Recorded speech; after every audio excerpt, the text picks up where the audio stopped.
Gang, gang, gang, gang, gang. I don't watch Saturday Night Live, but whenever I see headlines that read, so-and-so goes on bizarre rant, or so-and-so does something out of character, that they refuse to mention what it is that this person said, or to challenge the words of this individual, or to challenge the ideas of this individual, that piques my interest. Because what they're doing is obfuscating. They're saying, this bizarre thing happened that we're unwilling to discuss. This person said some things that are ridiculous and out of character and nonsensical, but we're not going to tell you what those things are. We are not going to address the issues brought up by this individual. So Kanye West, once again, is on this dragon energy shit and is tired of people trying to suppress his thoughts, tired of people trying to tell him certain ideas can't be expressed. I was thinking about this yesterday at work. I listened to a hip-hop playlist while I was working out on YouTube, and there were some old Eminem and 50 Cent stuff from, I guess, early 2000s. And I can remember Eminem saying,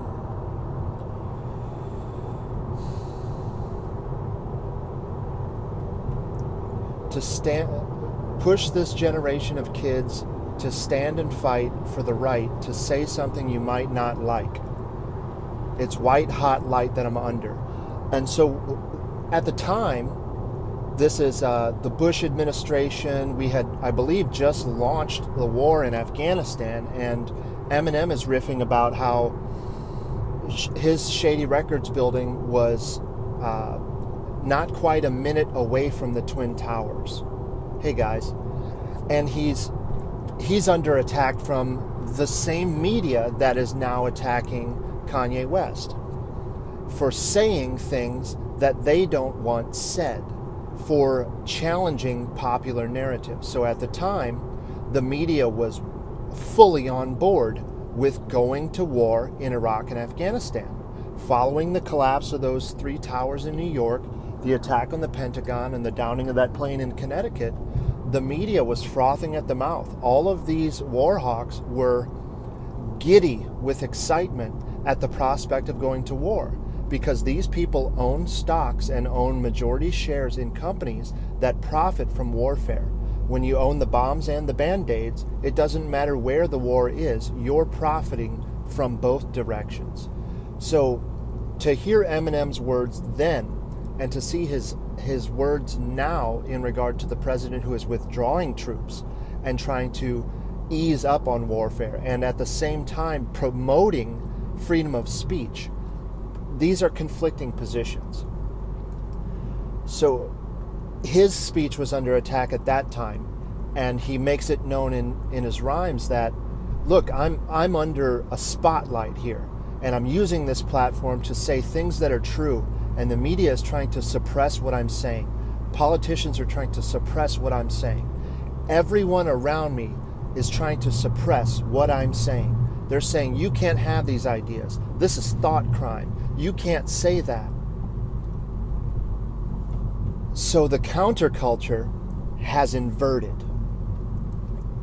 The same people want the same things. These war hawks in DC, the people who are able to buy into companies like Oshkosh and companies that manufacture drones and trucks and IED sweeping vehicles and all of the things that we need for this war machine.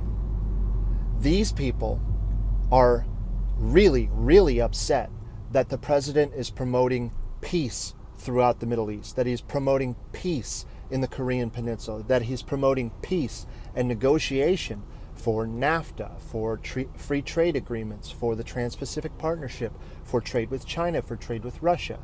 The president is not a neocon, and they don't know how to get at him. So Kanye West comes out on Saturday Night Live, and as I started out here, any media reports about this are not going to deal with what he said. There will be zero challenges to what he said, because he's only stating facts. He is only stating facts, and I'll get into those. So he comes out right away and says, look, these producers backstage are trying to bully me. Same thing Eminem was saying in 2000. These producers don't want me to speak my mind. They don't want me to talk straight to you. They want me to play a role. They want me to dance where the strings pull me. They were telling me I can't wear this MAGA hat out here and talk to you face to face. The producers backstage and the staff are trying to bully me into submission. A pawn on a chessboard, you're right. So right away, the audience is apprehensive because he's not doing the right puppet show. They came to see a specific narrative. They came to see a specific show. They don't want to hear anything that conflicts with their worldview. So you have, in Saturday Night Live, a heavily left-leaning narrative. Thus, the audience is going to be heavily left-leaning.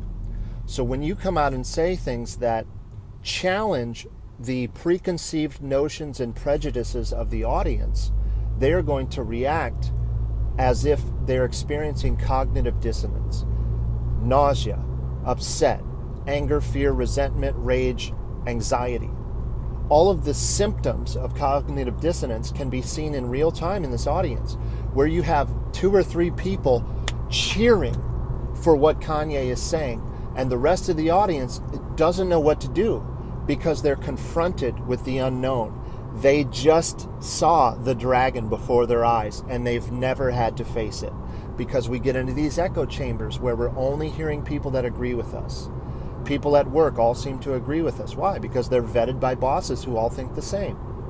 People at school, people at the grocery store, people you meet, and people that are in your community typically think alike. This isn't a hard and fast rule, but in general, you're surrounded by people who share your opinions, your beliefs, your positions. So he says, I'm being bullied backstage, but you're not going to bully me. I'm not going to let people bully me. And many of these people in this audience who are frozen with fear would be happy to jump behind any person holding a sign that says we have to stop bullying. But their definition of bullying is coming from a very one-sided perspective. Through this lens, bullying only occurs from the powerful to the weak. That's the only way bullying goes, and they can't see it any other way. Again, it's these blue blockers that prevent you from seeing the color blue. You're blind to it. So when someone you perceive as powerful is saying that they're being bullied, no, that's not bullying. That doesn't meet with how I subjectively define bullying. So people who would be outraged at a child being bullied, or a woman being bullied, or a Muslim being bullied, or a Jew being bullied, or anyone they perceive as oppressed being bullied, that would spark outrage and instant buy-in.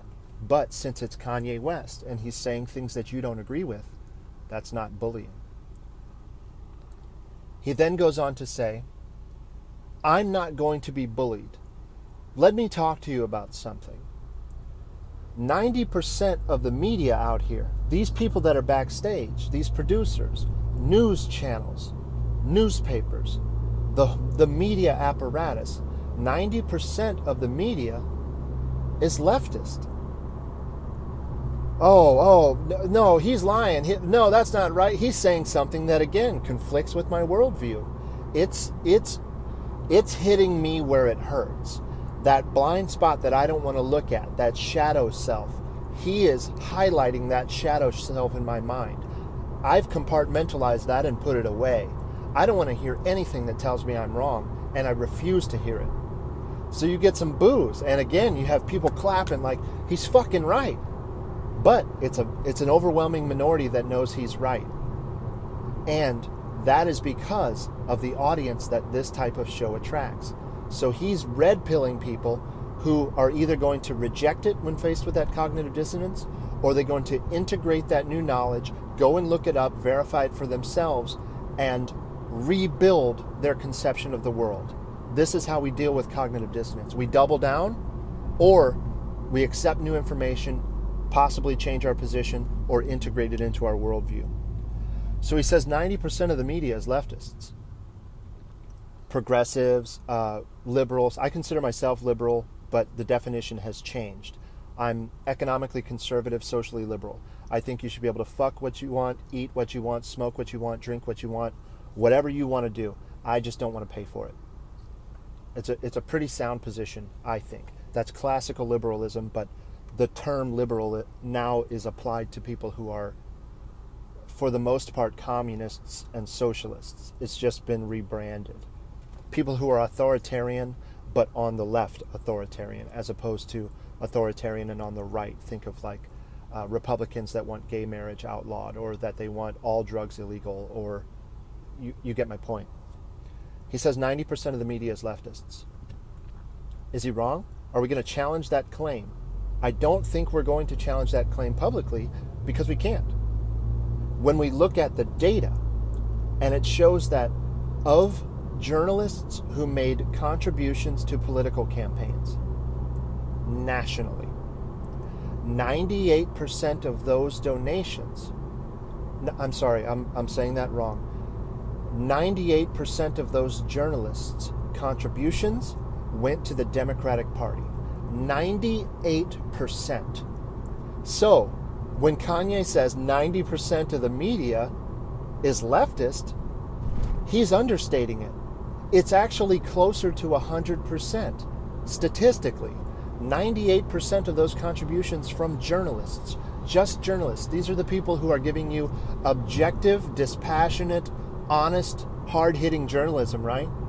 And yet, behind the scenes, they're sliding money to Hillary Clinton so she can keep this animosity with North Korea and Russia and engage in all of these extra governmental trade deals and organizations that continually leech money from those who can least afford it to finance the lifestyles of the rich and famous.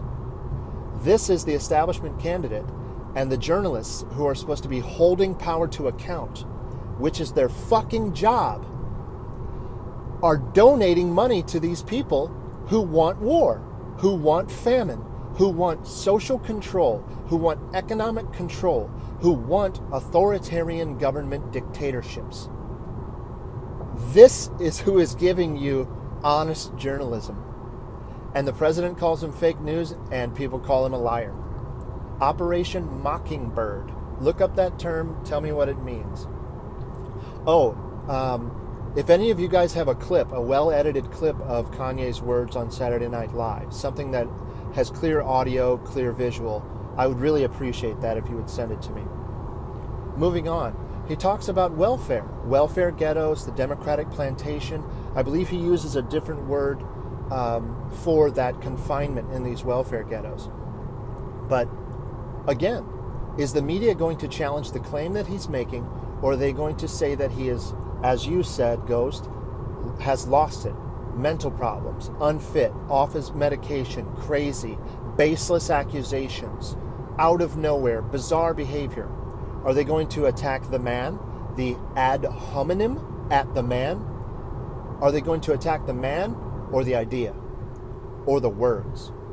Definitely not those, because his words are true once more. The New Deal and the Great Society. I believe the New Deal was Roosevelt. I could be wrong about that. Great Society was Lyndon B. Johnson. Lyndon B. Johnson was quoted in a book by a Secret Service agent who overheard him on a plane talking about the creation of welfare benefits and the institution of social welfare. And I'm not going to say the word. He says, I'll have these N-words voting Democrat for the next 100 years if I can get social welfare and social reform. What does this mean? In the 1940s and 1950s, the rate of intact households raising families in the black community was beginning to surpass that of the white community in America. More black families were remaining married. A black woman, black man, having children, raising them in an intact household, what we know as a nuclear family. The rate of growth in intact nuclear families in the black community was beginning to outpace that of the white community. The divorce rates were lower. They were more religious en masse. They were more likely to send their children to school, and they were more likely to value traditionally conservative values: education, freedom, religion, individual prosperity, individual accountability and autonomy, liberty, freedom. They were more likely to advocate for gun rights because slaves were prevented from owning guns. Black people were prevented from owning guns.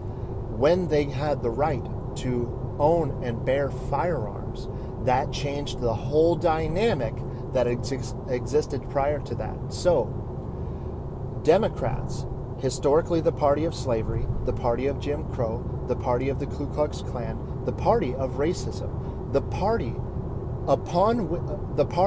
that Hitler said perhaps their way of doing things is too extreme, but we can build a model for how they've isolated and subjugated the Negro in America. This is in Mein Kampf. Hitler admired the Democrats' ability to keep a people enslaved and marginalized and to unite a population against those people. Once more, these are Democrat plantation ideas.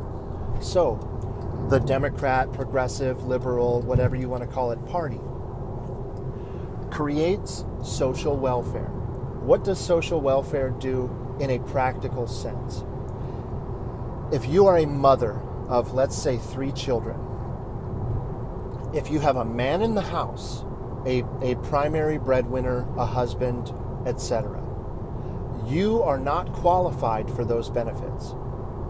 The money's cut off. If you don't have a man in the house, you are qualified for those benefits. The money continues to flow.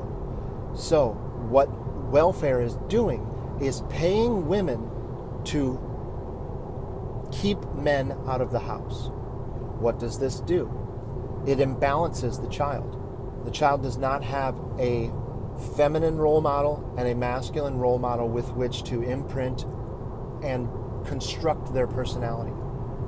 Instead, they are imprinting on an overworked, overstressed, unstable woman who is trying to manage a household that is a job for at least 2 people, if not more.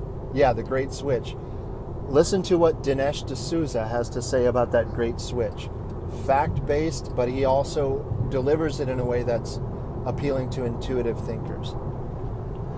So if I am a single mother with 3 children, making somewhere between $50,000 and $60,000 a year in benefits, I have to go down to get up. How am I, having been on welfare for X number of years, I have not been acquiring job skills, I have no work history, I am a full-time mother, and I'm probably working 1 or 2 jobs full-time to be able to manage that household, put food in my children's mouths. And I'm prevented from having a man in the house to help me out because then my benefits are cut off. So I have to give up a $60,000 a year salary and benefits to go and get full-time employment and have a man in the house. So I have to give that up. I have to go down to get up. What this does is it traps people in poverty. $60,000 a year for a mother with 3 children without a second caregiver.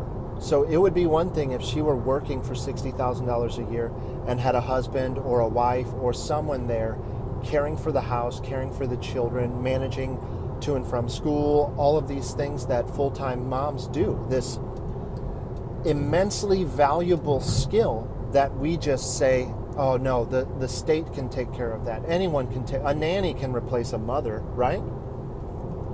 So the creation of social welfare has enslaved primarily the poorest people in America. So this isn't exclusively a black problem. This isn't exclusively a white problem, a Hispanic problem, an Asian problem. This is an issue that affects all people at or below a certain income level.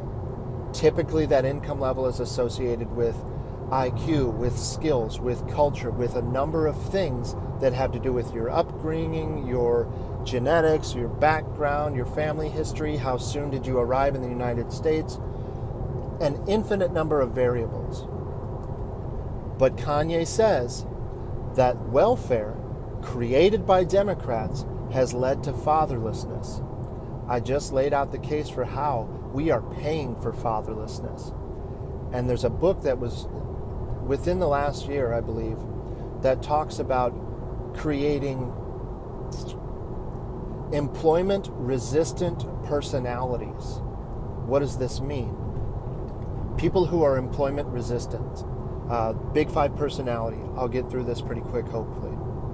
Openness, conscientiousness, extroversion, agreeableness, and neuroticism. People who are low in conscientiousness are less likely to work hard when they're not being directly observed by a supervisor. Ghost, I'm sure you have people on your team like this that you have to be on constantly, or you have to appoint element leaders to keep an eye on these people to ensure that they're doing the right thing even when they're not being watched. This is an integrity issue. There are a million ways you could describe this character trait, but you can be high in conscientiousness, meaning you work hard even when no one's looking, or low in conscientiousness, meaning when someone's not watching you, you're going to just fuck off. Those who are low in conscientiousness and low in agreeableness. Agreeableness means, okay, I'm the kind of person who just goes along to get along. I may not agree with what's happening here, but I'm not going to make waves. I'll just go with the flow. This is someone who is high in agreeableness. Someone who is low in agreeableness, like yours truly. I am tremendously low in agreeableness, lower than about 94-95% of the population statistically. I'm very, very low in agreeableness. People who are low in agreeableness and low in conscientiousness have a very, very difficult time maintaining employment because they don't get along with their coworkers. They're resistant to the will of their supervisors. And this is not just a cultural environmental trait, but it is to a large degree genetic. So this is something that's being passed along. My mom is a little more easygoing, but she is disagreeable. My dad, tremendously disagreeable. So not only am I brought up in a household with two people that are less than agreeable, I am also genetically predisposed. I have a genetic predisposition to be disagreeable. So, breeding a employment-resistant population is an effect of social welfare. You have people who are not gainfully employed, breeding and producing children who are resistant to employment, who are low in conscientiousness, low in agreeableness. And these two character traits, you can be very high in conscientiousness. I'll use myself as an example. I am very high in conscientiousness, almost in the top 99th percentile in conscientiousness. I'm a hard worker, and I work hard even when people are not watching me. I'm very productive if I'm engaged in something that is engaging, something that provides meaning. These things are one example. I do this in my free time. But I'm very low in agreeableness, as long as there is balance there. So if I'm low in both, I'm going to have a difficult time getting things done. I'm going to have a difficult time maintaining employment. If I'm high in both, I'm going to have a great time no matter where I go. I can go into any environment just about. I can be trained on the job, and I can perform at or above the level that's expected of me. It's genetic and it's environmental. It's nature and it's nurture. We are inducing environmental causes that enhance employment resistance with social welfare. Am I making an argument that we should not take care of those who are unable to take care of themselves? Absolutely not. And I would not make that argument. I know what the bell curve looks like. I know how intellect and conscientiousness and agreeableness and IQ are normally distributed across a normal distribution curve. I understand that. I understand that there are people who are disabled. I understand that there are people who can't work through no fault of their own. I understand that there are people who are unable to work due to a lack of intelligence or a lack of legs or a lack of fucking hands. I understand. But if half the population is paying no taxes, I think that number might be too high. Because if the average IQ is 100 and not 50% of America is disabled physically or mentally, we should not have this many people dependent on the producer class. It shouldn't be. It shouldn't be that 47% of America pays no effective income tax. It shouldn't be. There have to be ways to means test for these social benefits. I will never make a call that people should not contribute to a pot to take care of the less fortunate. I'll never make that case. I will be regurgitated in such a way, or, you hear politicians making the same case I'm making, but people make a straw man and say, this person is saying that we shouldn't take care of anyone. Of course not. Of course not. We know that about 10% of the population, and this is from the military doing IQ testing for the last 100 years. They call it the ASVAB. It's a vocational aptitude battery test. If you guys are military, you know what I'm talking about. Even if you're not, people who are going into the military take an abbreviated IQ test. It tests your language comprehension, it tests pattern recognition, it tests mechanical knowledge, your knowledge of how physical things move in the universe. If I put a lever here, this and that. The military has determined if you have an IQ of 85 or below, there is nothing productive that you can do for the military. There is nothing you can do that adds to the value of the position you occupy in the military. So an IQ of 85 or below disqualifies you from the military. I am not making this up. I am not saying people are stupid. I am not saying that you can't do whatever you want to do, chase your dreams, shoot for the stars. I'm not saying that. What I'm saying is there are variations in aptitude, and we have to acknowledge that. And if we refuse to acknowledge it, we're never going to have an objective way to means test for social benefits, to see who is actually in need of these benefits and needs to be taken care of, and who doesn't.